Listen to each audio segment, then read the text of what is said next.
Is up, guys? Welcome to another video, and today we're going to be going ahead and customizing a R35 on Need for Speed 2015. So earlier this month I had the opportunity to go down to Guildford and record and play some Need for Speed early, and I went ahead and customized an R35. So yeah, let's just go ahead and get straight into this. So, as you can see, there is a whole bunch of options. You can put a wide body on, or you can go the other route and just go ahead and change each individual bumper and the fenders, etc, etc. Now the Liberty Walk kit was too much. You've probably seen that in the title. It probably says Liberty Walk R35. Look at that. How could I have said no? I actually didn't even know there was a Rocket Bunny kit for the R35 until I played Need for Speed, but apparently there is. And you know, although that was very nice, it wasn't quite a Liberty Walk kit. A Liberty Walk R35, I don't know, it signifies something special to me deep inside, and I can't quite point out what that is, but it just looks beautiful, so I had to go ahead and pick it. Now, what you'll find is if you pick the wide kit, is it locks down a lot of the other options.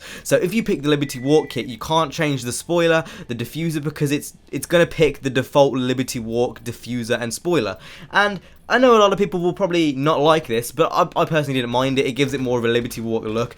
I personally, to be honest, I wish I could have changed the spoiler to something else, but it's not too much of an issue. I mean, if you really are getting annoyed by that, you can either pick a different kit, or you can not put the wide kit on at all and use the individual bumpers and go that route. It really depends. But the Liberty Walk kit, again, it was too much. Here you can see me doing some tyres and rim customization, which look really nice, and actually stancing it here as well, which I did my best, I think. I mean, it was kind of hard to kind of get everything nice and flush because of how the kit was kind of laid out, but I think I did my best. As well as that, I obviously went ahead and changed the colour and actually did some pretty deep vinyl editing. Now, what I'm going to do is I'm going to show you a bit of it, and then I'm actually going to speed it up for the most part, because it did take quite a while. I think it took about 5 minutes, and you guys don't want to sit here watching 5 minutes worth of, you know, me customizing the car. So what I'm going to go ahead and do is put some music in the background. You guys can watch me customize the fenders on the R35, and then I will regroup afterwards. So enjoy.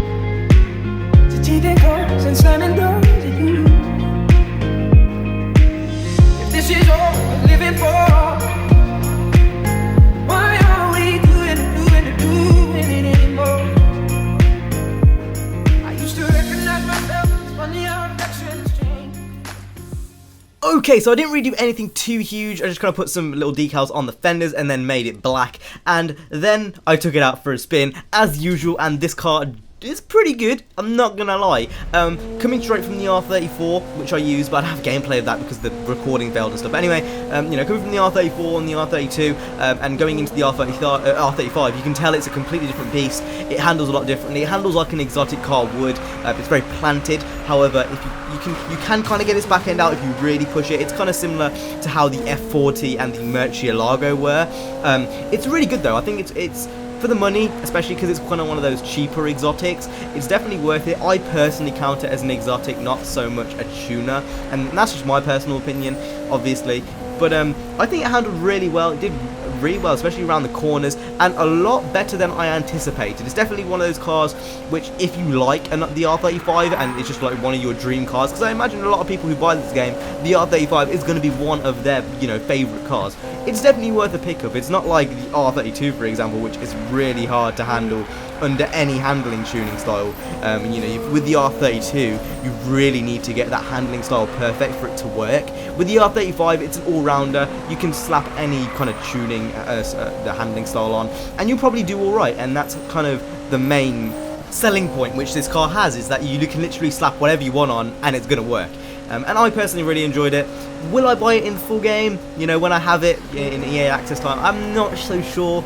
I'm not a big fan of how the car looks generally. I was kind of turned off it after a while, but it's definitely a good car if, you know, you like it. Really, with Need for Speed, the cars that you like will probably handle well, but it's just going to take either a bit of time to get that tuning style right, or a bit of money, because a lot of the higher end cars, you know, they're pretty goddamn expensive. But that's basically it. That's it for the R35 and this video. If you guys enjoyed, hit the like, subscribe. I will see you guys in the next one. You guys have been awesome. Stay safe and peace.